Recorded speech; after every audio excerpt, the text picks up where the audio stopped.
نحمدہ و نصلی علی رسولہ الکریم اما بعد۔ صدقہ فطر کے متعلق ایک بھائی کا سوال ہے۔ اس نے پوچھا ہے کہ صدقہ فطر جو ہے یہ فرض ہے یا نفل ہے؟ تو بھائی صحیح بخاری میں عبداللہ بن عمر رضی اللہ تعالی عنہ فرماتے ہیں کہ نبی رحمت صلی اللہ علیہ وسلم نے فرمایا کہ ہر مسلمان پر، مرد پر، عورت پر، چھوٹے پر، بڑے پر، غلام پر، آزاد پر ایک سا جو ہے صدقہ فطر فرض ہے۔ تو سیدنا ابو خضری رضی اللہ تعالیٰ فرماتے ہیں کہ ہم ایک سا جو ہے وہ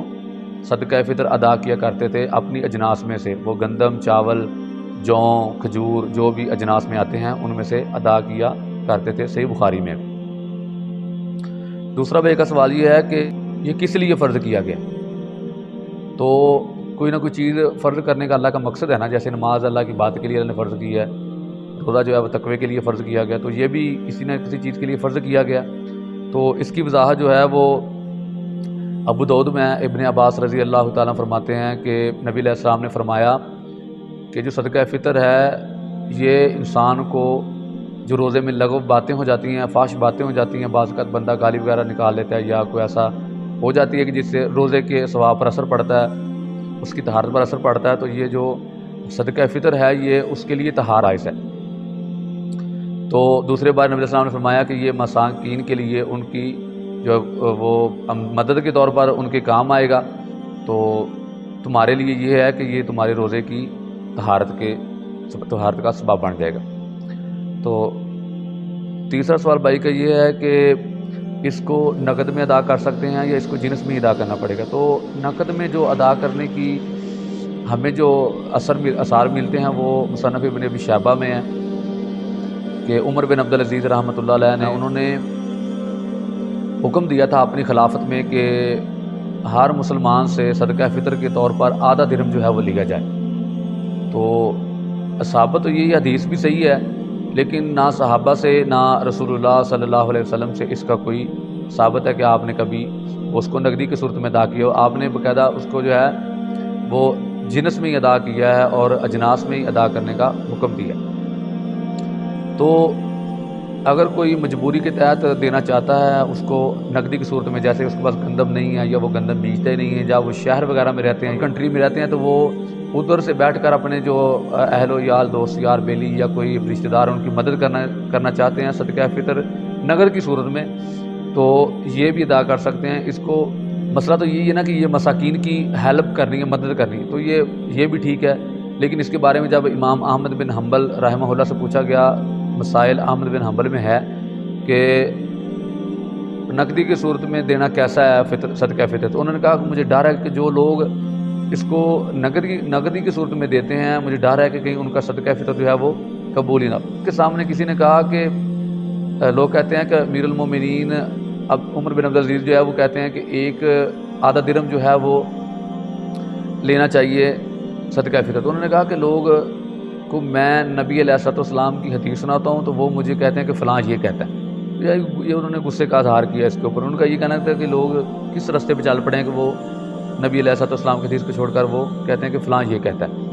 تو اس کو اثر میں ہی ادا کرنا چاہیے، اصل جو ہے وہ اجناس ہیں، گندم، چاول، جو، کھجور وغیرہ جو بھی ہے یہ اسی میں ادا کرنا چاہیے۔ ہاں مجبوری کے طور پر وہ بندہ ادا کر سکتا ہے۔ تو چوتھا سوال بھائی کا یہ ہے کہ اس کو ادا کرنے کا ٹائم کیا ہے؟ تو یہ بھائی اصل ٹائم جو ہے یہ آخری عشرے کے جو آخری ایام ہیں ان میں ادا کرنا چاہیے اس کو۔ عبداللہ بن عمر سے یہی ہمیں جو ہے ملتے ہیں حدیث جو ہے وہ کہ وہ لاسٹ میں ادا کیا کرتے تھے اس کو، جو آخری عشرہ ہے اس کے 27، 28، 29 روزے میں، اور نبی علیہ السلام نے حکم دیا کہ اس کو عید نماز سے جانے سے پہلے ادا کر دو۔ تو جو بندہ اس کو بعد میں ادا کرتا ہے، اگر اس کی نیت تھی کہ میں اس کو ادا کروں گا اور اس نے ایک چیز جو ہے وہ علیحدہ کر کے رکھ لی ہے، تو وہ اگر بعد میں ادا کرتا ہے تو اس کا تو ہو جائے گا صدقہ فطر اصل شکل میں، لیکن اگر جان بوجھ کے بعد میں ادا کرتا ہے تو اس کا یہ پھر صدقہ عام ہوگا، یہ صدقہ فطر جو ہے یہ وہ نہیں ہوگا جو پہلے ادا کرنے کی جو فضیلت ہے۔ تو اب مسئلہ رہ گیا کہ ایک سا جو ہے اس کا وزن کتنا بنتا ہے کلو میں؟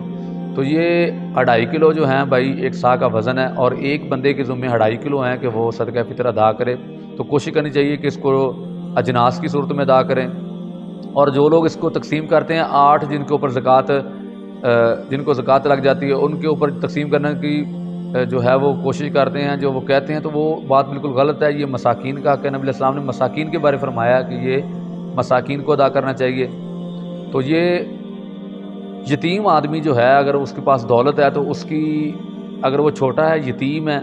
تو اس کے مال میں سے یہ بھی ادا کیا جائے گا، اور جو مجنون آدمی ہے جس کو ہوش نہیں ہے اس کے بھی یہ مال میں سے ادا کیا جائے گا، اگر وہ اس کے پاس مال ہے، صاحب مال ہے، یتیم بھی صاحب مال ہے اور مجنون بھی صاحب مال ہے، تو اس کے مال میں سے یہ صدقہ فطر ادا کیا جائے گا۔ اور یہ ایک سا کا حکم ہے، اور یہ اجناس میں سے دینے کا حکم ہے، اور اس کو عید کی نماز سے پہلے پہلے ادا کرنے کا حکم ہے، اور یہ مساکین کا حق ہے، اور یہ روزے میں جو ہوتی ہیں لغو باتیں یہ ان کی طہارت کا باعث ہے، تو یہ ادا کرنا چاہیے۔ اس سے مسلمانوں میں جو مساکین لوگ ہیں ان کی حوصلہ افزائی ہوتی ہے۔ تو کیونکہ مساکین جو ہوتے ہیں وہ اگر ان کے پاس زمین نہیں ہوتی یا وہ کمائی نہیں کر سکتے، جو جاب وغیرہ نہیں کر سکتے، یہ ان کے لیے حوصلہ افزائی ہے کہ ان کی سال کی گندم بن جائے گی، وہ اپنی ضروریات جو پوری کر سکتے ہیں۔ جیسے ہم اپنے بچوں کے لیے نئے کپڑے لیتے ہیں، نئے جوتے لیتے ہیں عید کے موقع پر، تو ان کی بھی خواہشات ہوتی ہیں تو وہ بھی اپنے لیے نئے جوتے اور نئے کپڑے جو ہے لے سکتے ہیں۔ اور ایک میرا اہم پیغام چھوٹا سا یہ ہے کہ جتنا ہو سکے رمضان مبارک میں کوشش کریں کہ آپ غرباء کا خیال رکھیں، مساکین کا خیال رکھیں، ان کے سر کے اوپر شفقت کا ہاتھ رکھیں۔ یہ اللہ بہت راضی ہوتا ہے۔ رمضان کے مہینے میں تو ویسے بھی ثواب میں بہت اضافہ ہوتا ہے، تو ایک مسلمان ہونے کا ثبوت دیں، مساکین کا خیال رکھیں، بیواؤں کا خیال رکھیں، غرباء کا خیال رکھیں، جتنا ہو سکے اپنے مال میں سے صدقہ نکالیں۔ صدقہ دینے سے مال کم نہیں ہوتا، اس میں اضافہ ہوتا ہے۔ کنجوس بندہ ہے جو کہتا ہے کہ صدقے سے مال کم ہوتا ہے، صدقے سے مال کبھی کم نہیں ہوتا، اس میں اللہ برکت ہی دے گا انشاءاللہ، کیونکہ برکت دینے والی رب کی ذات ہے، مال بڑھانے والا بھی وہ ہے، کٹانے والا بھی وہ ہے۔ تو صدقہ فطر جو ہے اس سے مال کم نہیں ہوگا، انشاءاللہ بڑھے گا۔ اور دوسری بات یہ فرض ہے، یہ ہمیں دینا پڑے گا۔ تو اللہ ہمارا حامی ناصر ہو۔ السلام علیکم ورحمۃ اللہ۔